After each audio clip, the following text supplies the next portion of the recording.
ఒక్కసారి కొమ్మూరి గోల్డ్ కి కాల్ చేయండి. తాకట్లో ఉన్న మీ బంగారాన్ని విడిపించి మార్కెట్ ప్రైస్ కి వాళ్ళు కొనుక్కుని మిగతా డబ్బులు మీకు ఇచ్చేస్తారు. నమస్తే, వెల్కమ్ టు మనం టీవీ. నా పేరు వలి. పశ్చిమాసియా అట్టుడికి పోతోంది ఇరాన్ వర్సెస్ ఇజ్రాయెల్ అమెరికా వార్తో. అంటే ఉద్రిక్తతలు తారస్థాయికి చేరుకుంటున్నటువంటి పరిస్థితి ఉంది. అసలు ఈ యుద్ధం ఎంతవరకు వెళ్తుంది, దీని పర్యవసనాలు ఏ విధంగా ఉంటాయి, దీని గురించి మనం మాట్లాడదాం. రిటైర్డ్ లెఫ్టినెంట్ జనరల్ రావు కమల్ గారు లైవ్ కాలేజ్ జాయిన్ అయ్యారు. సార్తో మాట్లాడదాం. రావు గారు నమస్కారం. సార్ నమస్కారం అండి. రావు గారు, ఈ యుద్ధ పరిస్థితి చాలా భయానకంగా ఉంది సార్. ఎందుకంటే ఒకళ్ళ మీద ఒకళ్ళు విరుచుకు పడతా ఉన్నారు. ఇరాన్ కూడా ఎక్కడ తగ్గట్లేదు. డ్రోన్లతో క్షిపణులతో దాడులు చేస్తానుంది. Gulf countries America air bases మీద కూడా దాడి చేస్తూ ఉంది. సో ఈ యుద్ధాన్ని మీరు ఎలా విశ్లేషిస్తారు? ఎలా ఉండబోతుంది? ఫస్ట్లీ క్షుణ్ణంగా చెప్పాలంటే ఇది వన్ సైడెడ్ వారే అవ్వచ్చు ఒక విధంగా. ఏమిటి? ఎందుకంటే యుఎస్ఏను ఇజ్రాయెల్ రెండు చాలా పవర్ఫుల్ నేషన్స్. యుద్ధ సామాగ్రి చూసుకుంటే, ఎయిర్ క్రాఫ్ట్ చూసుకుంటే, వాళ్ళ దగ్గర ఉన్న ఎమినేషన్ చూసుకుంటే, వాళ్ళ దగ్గర ఉన్న మిసైల్ చూసుకుంటే, ఎయిర్ డిఫెన్స్ సిస్టమ్స్ చూసుకుంటే, ఈ రెండు కలిస్తే ఇరాన్ కష్టమే. అలాగని మనం ఇరాన్ కూడా తీసేయలేం. ఎందుకంటే ఇరాన్ దగ్గర డ్రోన్స్ చాలా ఉన్నాయి, మిసైల్స్ చాలా ఉన్నాయి. ఆఫ్ కోర్స్ అల్టిమేట్లీ ఈ రెండు దేశాలు కలిసి ఇరాన్ మీద గెలవచ్చు. కానీ ఇరాన్ కూడా ఊరికే ఏదో ఒక బాంబు వేసిన వెంటనే క్వైట్ కూర్చునే టైప్ దేశం కాదు. ఒకటి. రెండోది, వాళ్ళు ప్రస్తుతం ఉన్న పరిస్థితుల్లో రైట్. ఎందుకంటే యాక్చువల్గా మనం చూస్తున్నాం కదా, జెనీవా కన్వెన్షన్, జెనీవాలో మీటింగ్స్ జరగబోతుంది. మీటింగ్స్ జరుగుతున్నప్పుడు ఫస్ట్ మీటింగ్ అయింది, సెకండ్ మీటింగ్ అయింది. ఆఫ్ కోర్స్ రెండు సైడ్స్ డిఫరెంట్ వర్షన్స్ ఇచ్చినాయి. ఇరాన్ వాళ్ళు ఏమన్నారు, అగర్చి ఆడ ఫారెన్ మినిస్టర్, ఈ డిస్కషన్స్ బాగానే సాగుతున్నాయి, కొంతవరకు ముందుకు వెళ్తున్నాం. యుఎస్ఏ మాత్రం దానికి ఒప్పుకోలేదు. కానీ నేను అనుకోవటం ఏంటంటే, ఎప్పుడైతే ఇరాన్ ఇంకా డిస్కషన్ జరుగుతుంది అనుకున్న సమయంలో చాలా సడన్ గా యుఎస్ఏను ఇజ్రాయెల్ దాడికి దిగినాయి. రైట్. అందుకే నేను అనుకోవటం ఏంటంటే, వీళ్ళందరూ ఇంతమంది సుమారు 40 మంది టాప్ లీడర్స్ అందరినీ ఇరాన్ ఒక చోట రూపుమాపగలిగారు. రైట్. కానీ ప్రస్తుతం నేను అనుకోవటం ఏంటంటే, ఇరాన్ మాత్రం ఖచ్చితంగా రిటాలియేట్ చేస్తుంది. ఇప్పుడు వాళ్ళు రిటాలియేట్ చేస్తున్నారు. ఇప్పుడు జెనీవాలో జరిగినటువంటి చర్చలు కేవలం నామమాత్రంగా ఎలాగో దాడి చేయాలని ఒక ప్లాన్ మైండ్ లో పెట్టుకుని చర్చలు పూర్తి కాకముందే ఈ దాడి చేశారని భావించాలా? యాక్చువల్లీ నేను అనుకోవటం అంటే అలా జరిగి ఉండదు. ఎందుకంటే యుఎస్ఏ 3 కండిషన్స్ పెట్టింది. అఫ్ కోర్స్ ఏంటంటే నయానా భయానా అంటారే, సామ దండ భేదు అన్ని రకాల ఉపయోగించి ఎలాగలాగా ఇరాన్ ని లోపరుచుకో వంచాలి, వాళ్ళ తల వంచాలనేసి. అది యుఎస్ఏ బేసికలీ ఏంటి, 3-4 కోరికలు కోరింది. ఒకటేంటి, యురేనియం రిచ్ ఉంది, దాన్ని ప్రాసెస్ చేయటం ప్లాంట్ ఉంది. రైట్. ఆ యురేనియం ఎన్రిచ్మెంట్ మాత్రం మానేయాలి మీరు. ఎందుకంటే యురేనియం మనం చూసినప్పుడు 20% వరకు అంటేనే బేసికలీ పీస్ఫుల్ పర్పస్కి వాడతాం. ఎక్కడన్నా ఫ్యాక్టరీలో ఎలక్ట్రిసిటీ ప్రొడక్షన్ ఇలాంటి వాటికి వాడుతుంటాం. ఎప్పుడైతే 20% కన్నా ఎక్కువ ఉందో దాంతో మనం వెపన్స్ చేయొచ్చు, అమ్యునిషన్ చేయొచ్చు. కనుక యుఎస్ఏ ఫస్ట్ కోరిక ఏమంది, మీరు ఎన్రిచ్మెంట్ ప్లాంట్ ఉంది, దాన్ని మూసేయాలి. ఒకళ్ళు ఏమైనా చేసినా సరే 20% కన్నా ఎక్కువ తయారు చేయకూడదు. రెండోది, ఉన్న ఎన్రిచ్మెంట్ ఆల్రెడీ ఎన్రిచ్ అయిన యురేనియం కూడాను మాకు స్వాధీనపరచాలి. స్వాధీనపరచడం అంటే మా ఇన్స్పెక్షన్స్ ఉండాలి. ఇంకోటి ఏమని కోరారు, ఆయత్-అలీ ఖమ్నేని, అతన్ని మాత్రం ఖచ్చితంగా అక్కడి నుంచి మాకు ఫేవరబుల్ గా ఉన్నట్టు లేదు, యాంటీ యుఎస్ అతన్ని దించేయాలని. రైట్. సో నేను అనుకోవడం యుఎస్ ఏంటంటే ఈ 3 కోరికలతో బయలుదేరింది. 3 కోరికలు ఒకవేళ ఒప్పుకొని ఉంటే యుద్ధం వరకు వచ్చేది కాదు. కానీ ఇందులో నేను అనుకోవడం అంటే కీలకమైన పాత్ర ఇచ్చింది ఇజ్రాయెల్. ఇజ్రాయెల్కి ఎప్పుడు ఇరాన్ మీద మొదటి నుంచి ఇరాన్కి అగేన్స్ట్ గానే ఉంది. రెండోది మనం ఆలోచించాలి, మిడిల్ ఈస్ట్ లో అబ్రహాం అకార్డ్స్ అయిన తర్వాత ఇజ్రాయెల్ ట్రై చేస్తుంది ఏంటి, ఆ చుట్టుపక్కల దేశాల్లోకి మిడిల్ ఈస్ట్ లో ఆధిపత్యానికి ఎవరికి ఇద్దామని సౌదీ అరేబియాని అందరికన్నా పవర్ఫుల్ ముస్లిం నేషన్ కింద ఆ చుట్టుపక్కల వాళ్ళని పైకి తీసుకురావాలని ట్రై చేస్తుంది ఇజ్రాయెల్. ఎందుకంటే ఇజ్రాయెల్కి ఎప్పుడైనా భయం అందుతుంది ఇరాన్ మీద. ఇరాన్ దగ్గర న్యూక్లియర్ తయారు చేసే స్తోమత ఉంది, ఫ్యాక్టరీ ఉంది, టెక్నాలజీ ఉంది, ఆల్రెడీ తయారు చేస్తున్నారన్న ఒక ఇంప్రెషన్ ఉండిపోయింది. కనుక ఇజ్రాయెల్ మొదటి నుంచి మీరు అన్నట్టుగా పార్షియల్లీ మీతో నేను ఏకీభవిస్తాను. ఎందుకంటే ఇజ్రాయెల్ మొదటి నుంచి ప్లాన్ వేసుకుంది ఎలాగైనా కొట్టాలని. కానీ నేను అనుకోవటం ఏంటంటే యునైటెడ్ స్టేట్స్ ఆఫ్ అమెరికా ఆ ప్లాన్ తో రాలేదు, కానీ తయారై వచ్చింది. ఒకవేళ ఆడు ఒప్పుకోకపోతే ఎంత స్పీడ్ గా మనం చేయగలిగితే ఆయన వంచగలిగితే అంత మంచిది అన్నట్టుగా. కాకపోతే ఆ 3 కారణాలు ఒప్పుకుని ఉంటే, ఏ అయితే 3 ఆంక్షలు విధించారో యునైటెడ్ స్టేట్స్ ఆఫ్ అమెరికా అది ఒప్పుకుని ఉంటే పరిస్థితి ఇంతవరకు వచ్చేది కాదని నేను. కానీ సార్ ఇప్పుడు యునైటెడ్ స్టేట్స్ ఆఫ్ అమెరికా ఏదైనా ఒక టార్గెట్ అనుకుంటే, ఏదైనా ఒకటి సంకల్పించుకుంటే 100% చేసేస్తుందా సార్? ఇప్పుడు ఏ దేశం మీదకి వెళ్ళినా వాళ్ళ పని కథమేనా? ఎందుకంటే మన వెనిజులా అధ్యక్షుడు మదురోని ఏ విధంగా కిడ్నాప్ చేశారో, సతీ సమేతంగా ఎట్లా తీసుకుపోయారో మనం చూసాం. ఇప్పుడు డైరెక్ట్ గా ఖమేనీని కూడా చంపేసినటువంటి పరిస్థితి ఉంది. ఇప్పుడు ఏమైందంటేనండి United States of course firstly ఏంటంటే చేస్తున్న పని మాత్రం మనం హర్షించదగ్గది కాదు, అది ఖచ్చితంగా తప్పు పని. ఇష్టం వచ్చిన చోట వెళ్ళి వెనిజులా ప్రెసిడెంట్ ని తీసేయటం, ఇష్టం వచ్చిన కింగ్డమ్స్ నుంచి గవర్నమెంట్స్ మార్పించేయటం, రైట్. కానీ యునైటెడ్ స్టేట్స్ సంగతి మనకు ముందు తెలిసింది. ఇంతవరకు ట్రంప్ గారు రాకముందు బేసికలీ ఒపీనియన్ ఏముండేది, ఒక మోరల్ కీపర్ గా ప్రపంచానికి ఒక మోరల్స్ సరిగా ఉంచాలి, డెమోక్రసీ మంచిగా ఉంచాలి అన్న దీంట్లో మొదలుపెట్టిన అమెరికా కొన్ని నైతిక విలువల్లో కొంతవరకు దిగజారుతుంది, ఇందులో సందేహం లేదు, రైట్.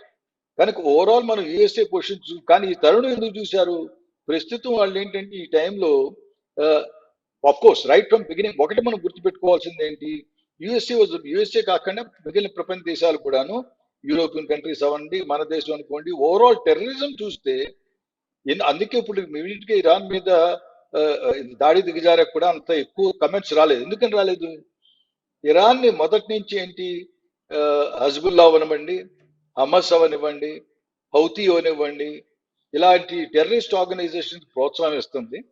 కనుక జడ్ అంటారే రూట్ కాజ్ ఎవరున్నారో ఈ టెర్రరిజానికి, వాళ్ళని కూడా ఒక దెబ్బ తీస్తే ప్రపంచంలో టెర్రరిజం ఆగిపోద్ది, తగ్గిపోద్ది.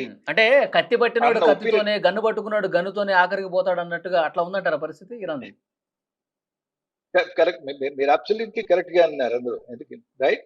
ఎందుకంటే ఇరాన్ ఖచ్చితంగా ఇజ్రాయెల్ హమస్ దెబ్బలాట్లో వాళ్ళని హమస్ కి ప్రోత్సహించింది, హిజ్బుల్లాకి ఇది ఇచ్చింది, హౌదీస్ షిప్స్ మీద అటాక్ చేస్తానికి ఇది ఇచ్చింది. కానీ ఇరాన్ ప్రస్తుతం ఏంటంటే economy is in very bad state.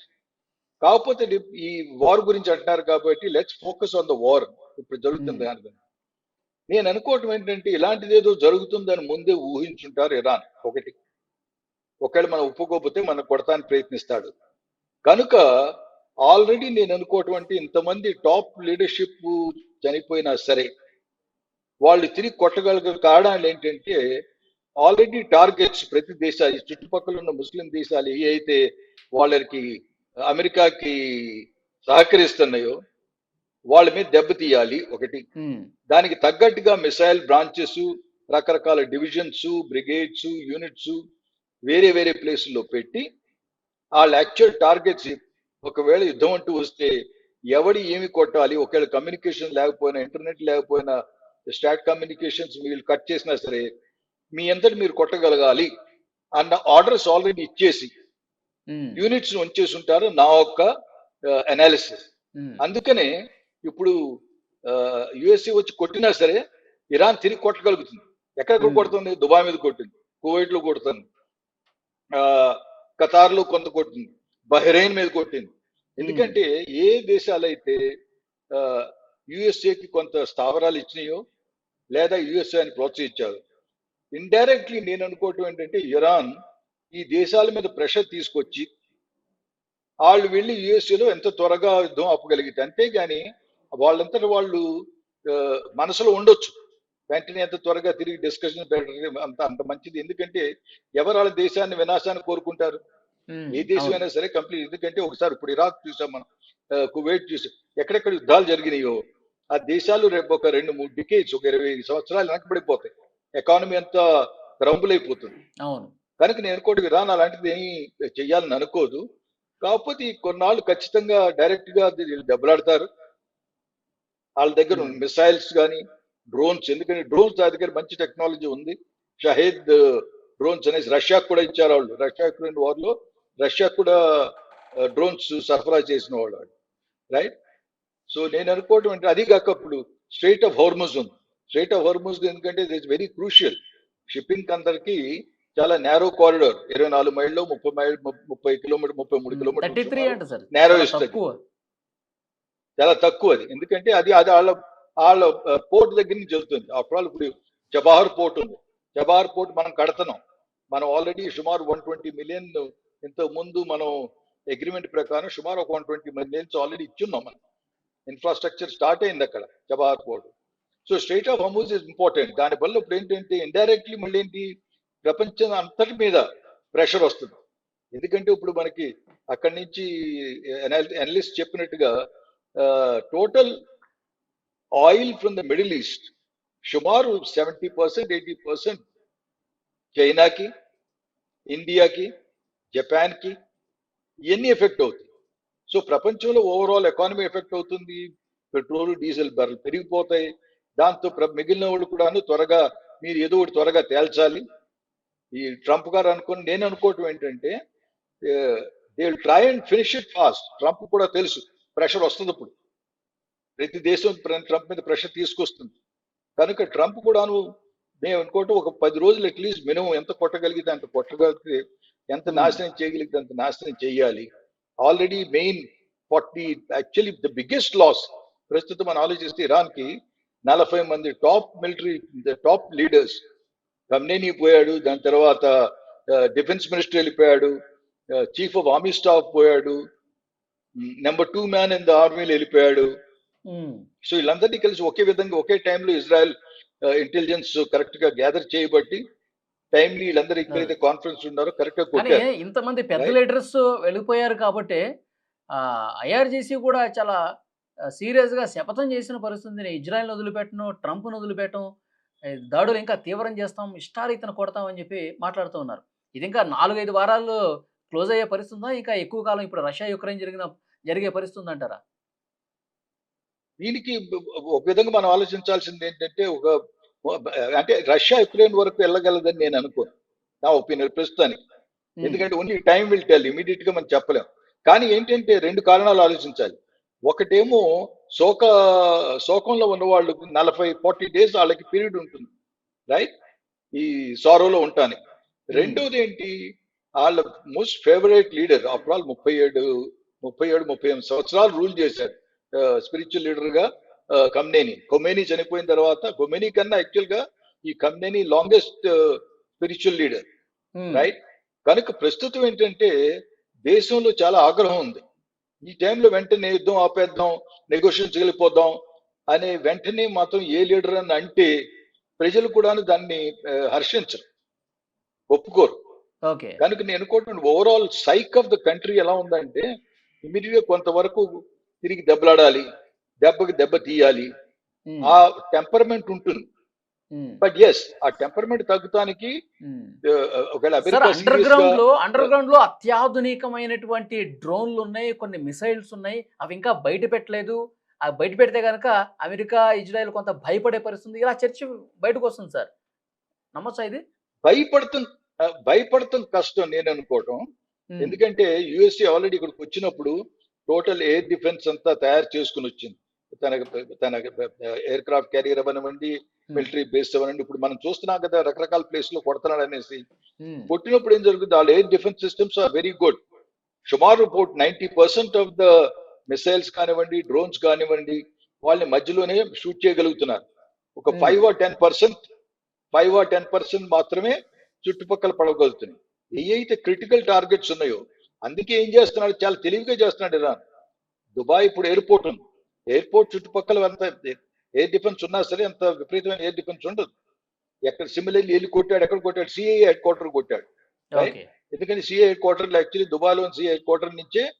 తర్వాత ఇప్పుడు తెలిసింది మనకేంటి, యాక్చువల్ వార్ ప్లానింగ్ ఖొమేనీని ఎక్కడి నుంచి తీసేయాలి, ఖొమేనీ యొక్క మూవ్మెంట్స్, మైన్యూట్ మూవ్మెంట్స్, ఎప్పుడు ఎక్కడ జరుగుతున్నాడు, ఎక్కడున్నాడు అన్న డీటెయిల్స్ వాళ్ళు ఇచ్చారు.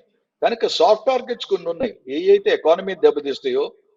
ఎందుకంటే ఈ చుట్టుపక్కల దేశాలు they are not prepared for this war. Okay sir. So చూద్దాం సార్, ఇంకా ఉద్రిక్తతలు కొనసాగుతూనే ఉన్నాయి. ఎప్పటి వరకు ఉంటుందో తెలీదు. సో మళ్ళీ ఒకసారి మనం మాట్లాడే ప్రయత్నం చేద్దాం sir. Thank you very much.